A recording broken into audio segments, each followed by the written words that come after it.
ಶಿಕ್ಷಕರಾಗಿರುವಂತಹ ಬಸಪ್ಪಣ್ಣನವರೇ ಹಾಗೂ ನಮ್ಮ ಶಾಲೆಯ ಹಿರಿಯ ಶಿಕ್ಷಕರಾಗಿರ್ತಕ್ಕಂತಹ ಗೋಣಿ ಬಸಪ್ಪ ಸರ್, ಉಮೇಶ್ ಸರ್ ಹಾಗೂ ಶಾಲೆಯ ಎಲ್ಲ ಶಿಕ್ಷಕರೇ ಹಾಗೂ ಶಾಲೆಯ ಅಡಿಗೆ ಸಿಬ್ಬಂದಿಯವರಿಗೂ ಹಾಗೆ ಈ ಕಾರ್ಯಕ್ರಮದ ಕೇಂದ್ರ ಬಿಂದುವಾಗಿರ್ತಕ್ಕಂತಹ ಎಲ್ಲ ಮುದ್ದು ಮಕ್ಕಳಿಗೂ ಕೂಡ 77ನೇ ಗಣರಾಜ್ಯೋತ್ಸವದ ಶುಭಾಶಯಗಳನ್ನು ಕೋರುತ್ತಾ,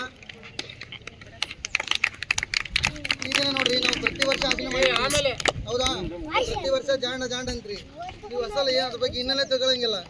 ಯಾಕೆ ಆಚರಣೆ ಮಾಡ್ತೀವಿ, ಅದ್ರ ಉದ್ದೇಶ ಏನು ಅನ್ನೋದೇ ಗೊತ್ತಾಗಲ್ಲ ನಿಮಗೆ. ಬರ್ತೀರಿ ಆಯಿತು ನೋಡಿರಿ, ಬೆಳಿಗ್ಗೆ 7 ಗಂಟೆ ಬರ ಅಂದ್ರೆ 8 ಗಂಟೆ ಬರ್ತೀರಿ, ಈ ಥರ ನೋಡಿರಿ ಅಷ್ಟೇ ಆಯಿತಾ. ನೋಡ್ರಿ, ಈಗ ಈ ಒಂದು ಗಣರಾಜ್ಯೋತ್ಸವನ ಆಚರಣೆ ಮಾಡುವಂತಹ ಉದ್ದೇಶ ಒಂದು ಸಣ್ಣ ಕಥೆ ಮೂಲಕ ಹೇಳ್ತೀನಿ. ಆ ಕಥೆನ ಸರಿಯಾಗಿ ಕೇಳ್ತೀರಾ? ಸೊ ನಿಮಗೆಲ್ಲ ಗೊತ್ತು, ಆಗಲೇ ಸ್ವತಂತ್ರ ಸಿಕ್ಕಿದ್ದು ಯಾವಾಗ ಗೊತ್ತದ? 1947 ಆಗಸ್ಟ್ 15 ಸ್ವತಂತ್ರ ಸಿಕ್ಕಿದ್ದು, ಹೌದಾ? ಬಟ್ ನಮಗೆ ನಾವು ಸಂವಿಧಾನ ರಚನೆ ಮಾಡಿದ್ದು ಯಾವಾಗ? ನವೆಂಬರ್ 14 1950 ಜನವರಿ 26 ಇವತ್ತಿನಿಂದಲೇ ಮತ್ತೆ ಸಂವಿಧಾನ ರಚನೆ ಮಾಡಿದ್ದು ನಾವು. ಸೊ ಈ ಒಂದು ಯಾವ ರೀತಿ ನಾವು ಅಂದರೆ ಸ್ವತಂತ್ರ ಯಾವ ಸಿಕ್ತು, ಎದಕ್ಕೆ ಈ ಗಣರಾಜ್ಯೋತ್ಸವ ಆಚರಣೆ ಮಾಡ್ತೀವಿ ಅನ್ನೋ ಉದ್ದೇಶ ಒಂದು ಸಣ್ಣ ಕಥೆ ಹೇಳೋದ್ರ ಮೂಲಕ ನಾನು ಹೇಳ್ತೀನಿ. ಸೊ ಕರೆಕ್ಟಾಗಿ ಕೇಳ್ರಿ, ಓಕೆನಾ? ನೋಡ್ರಿ, ಈಗ ಒಂದು ದೊಡ್ಡ ಕಾಡು ಇರ್ತದೆ ನೋಡ್ರಿ, ಒಂದು ದೊಡ್ಡ ಕಾಡು ಇರ್ತದೆ. ಏನು ಒಂದು ದೊಡ್ಡದಾದ ಕಾಡು ಇರ್ತದೆ.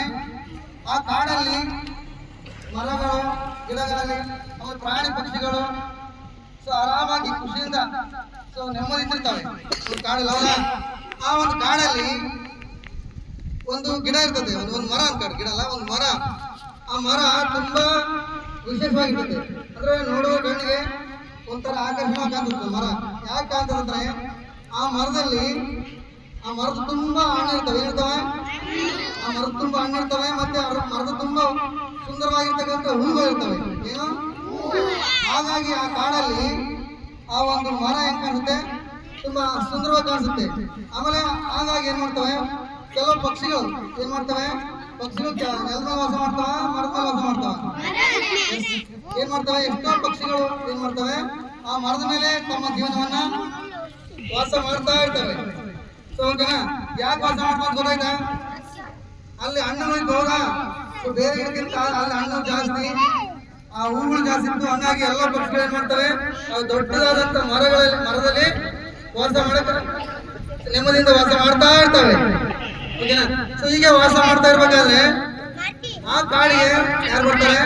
ಇವ್ರು ಬರ್ತಾರೆ, ಬೇಟೆಗಾರರು ಬರ್ತಾರೆ. ಯಾರು?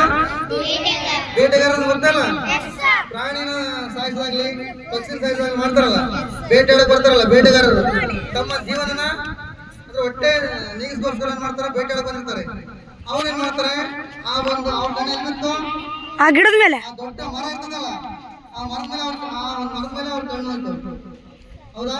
ಯಾಕೆ? ತುಂಬಾ ಹಣ್ಣುಗಳು ಇರ್ತವೆ, ಒಂದು ಸುಂದರವಾಗಿ ಕಾಣಿಸ್ತದೆ.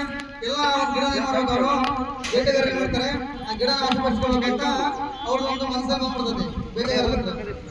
ಸೊ ಲಾಸ್ಟ್ ಏನ್ ಮಾಡ್ತಾರೆ, ಹೋಗ್ತಾರೆ ಅಲ್ಲಿ ಹೋಗಿ ಪಕ್ಷಿಗಳನ್ನೆಲ್ಲ ಓಡಿಸಕ್ಕೆ ಟ್ರೈ ಮಾಡ್ತಾರೆ. ಆ ಪಕ್ಷಿಗಳು ಇರ್ತಾವಲ್ಲ, ಗಿಡದಾಗಿರ್ತಾವ ಪಕ್ಷಿಗಳು, ತುಂಬಾ ಸಾವಿರಾರು ಪಕ್ಷಿಗಳು ಇರ್ತಾವಂತ.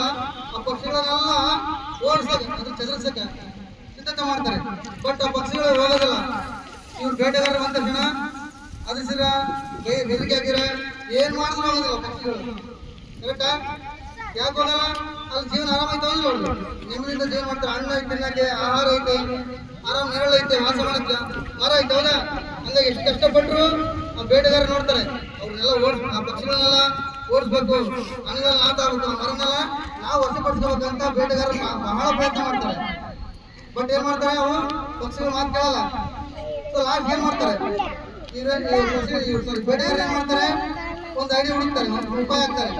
ಈ ಪಕ್ಷಿಗಳ ತರ ಹೇಳಿದ್ರೆ ಮಾತು ಕೇಳಲ್ಲ, ಒಂದು ದೊಡ್ಡ ಬಲೆ ಹಾಕ್ಬಿಡ ಅನ್ಕೊಳ್ತಾರೆ. ಏನು ಬಲೆ ಅಂತ ಗೊತ್ತಲ್ಲ, ಪಕ್ಷಿಗಳಿಗೆ ಬಲೆ ಹಾಕ್ತಾರಲ್ಲ, ಆ ತರ ಬಲೆ ಹಾಕ್ಬಿಡ್ತಾವಲ್ಲ ಅಂತಂದ್ರೆ ಆ ಬೇಟೆಗಾರ ಏನ್ ಮಾಡ್ತಾರೆ, ಆ ದೊಡ್ಡ ಮರ ಇರ್ತದಲ್ಲ, ಆ ದೊಡ್ಡಗೆ ಎಷ್ಟು ಮರಕ್ಕೆ ಬೇಕಾದಂತ ಒಂದು ಬಲೆ ತರ್ತಾರೆ, ತಂದು ಬಲೆ ಹಾಕ್ಬಿಡ್ತಾರೆ. ಅಂತ ಏನಂತ ಪಕ್ಷಿಗಳಲ್ಲಿ ಒಳ ಬರ್ತಾವಲ್ಲ, ಬಲೆ ಒಳಗಡೆ ಸಿಕ್ಬಿಡ್ತಾವೆ. ಸಿಕ್ಬಿಟ್ಟು ಏನ್ ಮಾಡ್ತವೆ, ಅವಾಗ ಈಗ ಒಂಥರ ಕಷ್ಟ ಪಡ್ತಾವ, ಓದಾಡ್ತವೆ ಹೋಗಿಲ್ಲ. ಬಲೆ ಸಿಕ್ಕಿಬಿಟ್ರೆ ಯಾರು ನೋಡ್ತಾವ, ಕಷ್ಟ ಸಾಧ್ಯ. ಸೊ ಅವಾಗ ಏನ್ ಮಾಡ್ತಾವೆ ಪಕ್ಷಿಗಳು, ತುಂಬಾ ತುಂಬಾ ಕಷ್ಟಪಡ್ತವೆ ಅಂದ್ರೆ ಈ ಒಂದು ರೀತಿ ಕಷ್ಟಪಡ್ತದೆ, ಆ ಪಕ್ಷಿ ಕಷ್ಟಪಡ್ತದೆ. ಲಾಸ್ಟ್ಗೆ ಯೋಚನೆ ಮಾಡ್ತವೆ, ಏನ್ ಮಾಡ್ತವೆ, ಹಿಂಗಾದ್ರೆ ನಡೆಯಂಗಿಲ್ಲ, ನಾವು ಈ ಬಲೆಯಿಂದ ತಪ್ಪಿಸೋಕ್ಕಾಗಲ್ಲ, ಯೋಚನೆ ಮಾಡ್ತವೆ. ಯೋಚನೆ ಮಾಡಿ ಒಂದು ಅದರಲ್ಲಿ ಅಂದ್ರೆ ಪಕ್ಷಿಗಳಲ್ಲಿ ದೊಡ್ಡ ಪಕ್ಷಿ ಇರ್ತಾವಲ್ಲ, ಅಂದ್ರೆ ತುಂಬಾ ವಯಸ್ಸಾಗಿರ್ತಕ್ಕಂಥ ಪಕ್ಷಿಗಳು, ತುಂಬಾ ಅನುಭವ ಇರ್ತಕ್ಕಂಥ ಪಕ್ಷಿ ಇರ್ತಾವಲ್ಲ, ಆ ಪಕ್ಷಿ ಏನ್ ಮಾಡ್ತಾರೆ, ಸಣ್ಣ ಪಕ್ಷಿಗಳಿಗೆ ಬೇರೆ ಬೇರೆ ಪಕ್ಷಿಗಳಿಗೆಲ್ಲ ಒಂದು ರೂಪಾಯಿ ಹಾಕಿ ಒಂದು ಬುದ್ಧಿ ಅಂತ ಹೇಳ್ತಾರೆ. ನೋಡ್ರಿ, ನಾವು ಈ ಬಲೆಯಿಂದ ತಪ್ಪಿಸೋದಾದ್ರೆ ನನಗೆ ನಾನು ಕಷ್ಟಪಡೋದಲ್ಲ, ಎಲ್ಲ ಒಟ್ಟಿಗೆ ಕಷ್ಟಪಡ್ಬೇಕು. ಏನೋ ಈಗ ನೋಡ್ರಿ, ಏನೋ ಒಂದಿರ್ತದೆ, ಒಂದೇನು ಕಲ್ತು ಬೇಕಂದ್ರೆ ಒಬ್ಬರು ಕಲ್ತು ಬೇಕಾಗತ್ತಾ, ಒಂದು 10 ಜನ ಹೋಗ್ಬಿಟ್ರೆ ಒಂದ್ ಸ್ವಲ್ಪ ಹೋಗುತ್ತಲ್ಲ, ಆ ತರ ಏನ್ ಮಾಡ್ತದೆ, ದೊಡ್ಡ ದೊಡ್ಡ ಪಕ್ಷಿಗಳು ಅನುಭವ ಇರ್ತಕ್ಕಂಥ ಪಕ್ಷಿಗಳು ಅಂತವೆ, ನಾವೆಲ್ಲ ಒಟ್ಟಿಗೆ ಹಾರ್ಬಿಡೋಣ. ಏನ್ ಮಾಡಕ ಒಂದೇ ಸಲ ಹಾರ್ಬಿಟ್ರೆ ಏನ್ ಮಾಡ್ತದೆ, ಬಲೆ ಬಲೆ ಹೋಗುತ್ತೋದಿಲ್ಲ, ಒಟ್ಟಿಗೆ ಎಲ್ಲರೂ ಹಾರ್ಬಿಡೋಣ ಅಂತ ದೊಡ್ಡ ದೊಡ್ಡ ಅನುಭವ ಇರ್ತಕ್ಕಂಥ ಪಕ್ಷಿಗಳು, ಹಿರಿಯ ಪಕ್ಷಿಗಳು ಏನ್ ಮಾಡ್ತಾವೆ, ಸಣ್ಣ ಸಣ್ಣ ಪಕ್ಷಿಗಳಿಗೆಲ್ಲ ಹೇಳ್ತಾವೆ. ಅದೇ ಪ್ರಕಾರ ಏನ್ ಮಾಡ್ತವೆ, ಎಲ್ಲಾ ಪಕ್ಷಿಗಳು ಏನ್ ಮಾಡ್ತಾವೆ, ಒಂದೇ ಸಲಕ ಹಾರ್ಬಿಡ್ತಾವೆ. ಏನ್ ಮಾಡ್ತಾರೆ, ಅದನ್ನೆಲ್ಲ ಅರ್ಧ ಬಿಡ್ತದೆ, ಏನೋ ಏನಾಗ್ತದೆ, ಬಲೆ ಅರ್ಧ ಹೋಗ್ಬಿಡ್ತದೆ. ಲಾಸ್ಟ್ ಅರ್ಧ ಮೇಲೆ ಏನ್ ಮಾಡ್ತಾವ ಪಕ್ಷಿಗಳು, ಸುಮ್ಮನೆ ಆ ಬೇಟೆಗಾರ ಇರ್ತಾರಲ್ಲ, ಆ ಬೇಟೆಗಾರರ ಮೇಲೆ ದಾಳಿ ಮಾಡ್ತಾರೆ. ಅಂದ್ರೆ ನಮ್ಮ ಜೀವನ ಹಾಳು ಮಾಡ್ಕೊಂಡು ಅಂತಂದು ಏನ್ ಮಾಡ್ತಾರೆ ಪಕ್ಷಿಗಳಲ್ಲ, ಬೇಟೆಗಾರ ಮೇಲೆ ಕುಳಿತಾವ, ಎಲ್ಲವೂ ಅವ್ರ ಪಕ್ಷಿ ಏನ್ ಮಾಡ್ತಾವೆ, ಸುಮಾರು ಬಂದಿರ್ತಾರೆ ಬೇಟೆಗಾರ ಎಲ್ಲ ಓಡಾಡ್ಬಿಟ್ಟು ಅವ್ರೆಲ್ಲ ಓಡ್ಬಿಡ್ತಾವೆ ಗಾಡಿಯಿಂದ. ಏನ್ ಮಾಡ್ತಾವ, ಕಾಡಿಂದ ಓಡ್ಬಿಡ್ತಾವ. ಇಲ್ಲಿ ಕತೆ ಮುಗಿತಾ, ಕತೆ ಇನ್ನ ಐತೆ ಮುಂದೆ. ನಿತೀಶ ಪದ್ಯ ಆ ಪಕ್ಷಿಗಳು ಏನ್ ಮಾಡ್ತಾರೆ, ದೊಡ್ಡ ಪಕ್ಷಿ ಇರ್ತಾವಲ್ಲ, ಆ ದೊಡ್ಡ ಪಕ್ಷಿ ಏನ್ ಮಾಡ್ತಾವೆ, ಮತ್ತೆ ಯೋಚನೆ ಮಾಡ್ತೇವೆ, ನಾವು ಹಿಂಗೆ ಇದ್ರೆ ಮತ್ತೆ ಅಲ್ಲ, ನಾವಿನ್ನ ಇದಕ್ಕಿಂತ ಚೆನ್ನಾಗಿ ಜೀವನ ಮಾಡ್ಬೋದು, ಇದಕ್ಕಿಂತ ಏನ್ಬೇಕು, ಒಳ್ಳೊಳ್ಳೆ ಗುರುಗಳು ಕಟ್ಕೋಬೇಕು, ಒಳ್ಳೊಳ್ಳೆ ಜೀವನ ನಡೆಸ್ಬೇಕು. ಅಂದ್ರೆ ಯಾರು ನಮ್ಗೆ ಬಂದು ಏನಾದ್ರು ಕಿರಿಕಿರಿ ಮಾಡಿರ್ಬಾರ್ದು, ನಮ್ಮನ್ನ ಬಲಿ ಮಾಡಿರ್ಬಾರ್ದು ಅಂತ ಏನ್ ಮಾಡ್ತವೆ, ಅಂದ್ರೆ ತಮ್ಮ ಯೋಚನೆ ಮಾಡ್ತವೆ. ಪಕ್ಷಿಗಳೆಲ್ಲ ಒಂದು ಸಭೆ ನೋಡ್ರಿ, ನಾವು ತುಂಬಾ ಚೆನ್ನಾಗಿ ಜೀವನ ಮಾಡ್ಬೇಕಂದ್ರೆ ನಾವು ಒಂದು ಏನ್ ಮಾಡ್ಬೇಕು,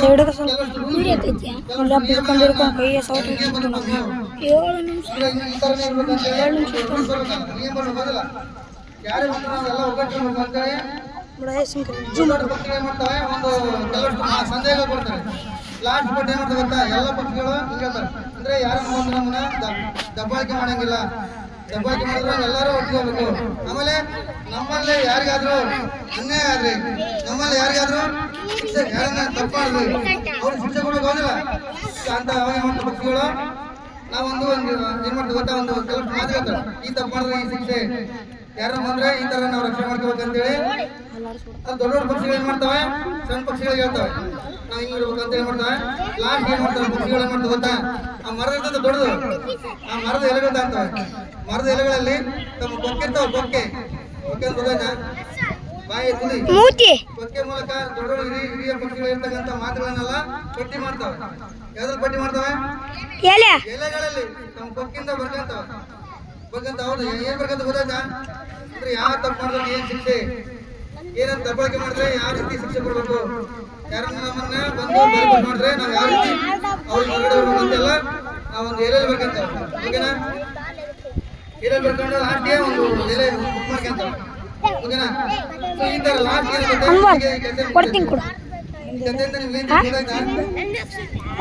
ನೋಡ್ರಿ, ಈ ದೊಡ್ಡ ಮರ ಇತ್ತ ಅನ್ಕಾಡ್ರಿ, ದೊಡ್ಡ ಮರ ಇತ್ತಲ್ಲ, ಆ ಮರ ನೆಕ್ಸ್ಟ್ ಈ ದೊಡ್ಡ ನೆಕ್ಸ್ಟ್ ಎಲೆಗಳಲ್ಲಿ ಏನ್ ಬರ್ತಾರೆ, ಏನ್ ಬರೀತಾರೆ ಅವರು, ನಾವು ಯಾರ್ಯಾರು ಏನೇನು ತಪ್ಪು ಮಾಡಿದ್ರು. ಮರ ಅನ್ನುವಂಥದ್ದು ನಮ್ಮ ದೇಶ ಇದ್ದಂಗೆ, ಏನದು ನಮ್ಮ ದೇಶ. ಅಂದ್ರೆ ಯಾರನ್ನ ಪಕ್ಷಿ, ಈಗ ಫಾರ್ ಎಕ್ಸಾಂಪಲ್ ಬೇಟೆಗಾರರು ಬಂದು ದಬ್ಬಾಳಿಕೆ ಮಾಡಿರೋದಿಲ್ಲ, ಆ ಪಕ್ಷಿನ ಹಾಳು ಮಾಡೋದಾಗ್ಲಿ, ಗೂಡು ಹಾಳು ಮಾಡೋದಾಗ ಬಂದ್ರು. ಅದೇ ರೀತಿ ಆ ಮರ ಅನ್ನುವಂಥದ್ದು ನಮ್ಮ ದೇಶ ಇದ್ದಂಗೆ. ನಮ್ಮ ದೇಶಕ್ಕೆ ಯಾರು ಬರ್ತಾರೆ, ಬ್ರಿಟಿಷರು. ಬ್ರಿಟಿಷ್ ಯಾರು ಇದ್ದಂಗೆ, ಇಲ್ಲಿ ಬೇಟೆಗಾರರು ಇದ್ದಂಗೆ ಹೋದಿಲ್ಲ, ಬೇಟೆಗಾರರು ಬಂದು ಆ ಮರನೆಲ್ಲ ಹಾಳು ಮಾಡಕ್ ಮಾಡ್ತಾರೆ, ಪಕ್ಷಿಗಳನ್ನ ಹಾಳು ಮಾಡ್ತಾರೆ. ಅದ್ರಂಗ ಬ್ರಿಟಿಷ್ ಬಂದು ನಮ್ಮ ದೇಶದ ನೆಮ್ಮದಿನ, ನಮ್ಮ ದೇಶನ ಹಾಳು ಮಾಡೋದು, ನಮ್ಮ ದೇಶದ ಜನರಲ್ಲೇ ಬೇರೆ ಬೇರೆ ಭಿನ್ನಾಭಿಪ್ರಾಯ ತರೋದು, ಈ ತರ ಮಾಡಿರ್ತಾರೆ. ಹೌದಾ, ಲಾಸ್ಟ್ಗೆ ಒಂದು ಅದರಿಂದ ನಾವು ಹೊರಗಡೆ ಬರಕ್ಕೆ ಏನ್ ಮಾಡ್ಕೊಂಡ್ವಿ ನಾವು, ಪಕ್ಷಿ ಏನ್ ಮಾಡ್ಕೊಂಡ್ವಿ, ಹೌದಾ, ಒಂದು ಎಲೆ ಬರ್ಕೊಂಡ್ರೆ ಹೋದಿಲ್ಲ. ಯಾವ ರೀತಿ ಏನ ದಬ್ಬಾಳಿಕೆ ಆದ್ರೆ ಏನ್ ಮಾಡ್ಬೇಕು, ಏನ್ ಈ ತಪ್ಪು ಮಾಡಿದ್ರೆ ಈ ಶಿಕ್ಷೆ, ಹೌದಿಲ್ಲ. ಪಕ್ಷಿಗಳು ಮಾಡಿದ್ರೆ ಹೋದಿಲ್ಲ, ಆ ಎಲೆಗಳಲ್ಲಿ ಬರ್ಕೊಂಡ್ರಲ್ಲ, ಆ ಎಲೆಗಳು ಬರ್ಕೊಂಡಿರುವಂತದ್ದು ಏನದು, ಸಂವಿಧಾನ. ಗೊತ್ತಾಯ್ತಾ, ಈ ಕತೆ ಮೇಲೆ ಗೊತ್ತಾಯ್ತಾ. ಸ್ವತಂತ್ರ ಬಂತು, ಸ್ವತಂತ್ರ ಬಂದ್ಮೇಲೆ ನಮ್ಗೆ ಏನೇನಾಯ್ತು, ಯಾವ ರೀತಿ ಕಷ್ಟ ಬಂದ್ರೆ ಯಾವ ರೀತಿ ನಾವು ಹೊರಗಡೆ ಬಂದ್ವಿ. ಇಲ್ಲಿ ದೊಡ್ಡ ದೊಡ್ಡ ಪಕ್ಷಿಗಳಿಂದ ಯಾರು ಗೊತ್ತಾ, ಡಾಕ್ಟರ್ ಬಿ ಆರ್ ಅಂಬೇಡ್ಕರ್ ಆಗಿರ್ಬೋದು, ಜವಾಹರ್ಲಾಲ್ ನೆಹರು ಆಗಿರ್ಬೋದು, ರಾಜೇಂದ್ರ ಪ್ರಸಾದ್ ಬಹದ್ದೂರ್, ಗಾಂಧಿ ಆಗಿರ್ಬೋದು, ಸುಭಾಷ್ ಚಂದ್ರ ಬೋಸ್ ಆಗಿರ್ಬೋದು, ದೊಡ್ಡ ದೊಡ್ಡ ವ್ಯಕ್ತಿಗಳು ಅವರೆಲ್ಲ ಐಡಿಯಾ ಹಾಕೊಂಡಿರ್ತಾರೆ. ಈ ತರ ಇದ್ರೆ ನಾವು ಈ ತರ ರಕ್ಷಣೆ ಇರ್ಬೋದು ಅಂತೇಳಿ ಈ ತರ ಹೇಳ್ಕೊಡ್ತಾರೆ. ಅರ್ಥ ಈ ಕಥೆಯಿಂದ ನಮ್ಗೆ ಬಂದಿದ್ದು ಯಾವ ಎದಕ್ಕೆ ಬಂತು, ಆ ಸಂವಿಧಾನದಿಂದ ನಮ್ಗೆ ಏನೇನು ಉಪಯೋಗ ಇದೆ ಗೊತ್ತಾಯ್ತಾ? ಇಷ್ಟು ಈ ಕಥೆ ಮಾಡ್ಕೊಳ್ತಾ ನಾನು ಮಾತುಗಳನ್ನು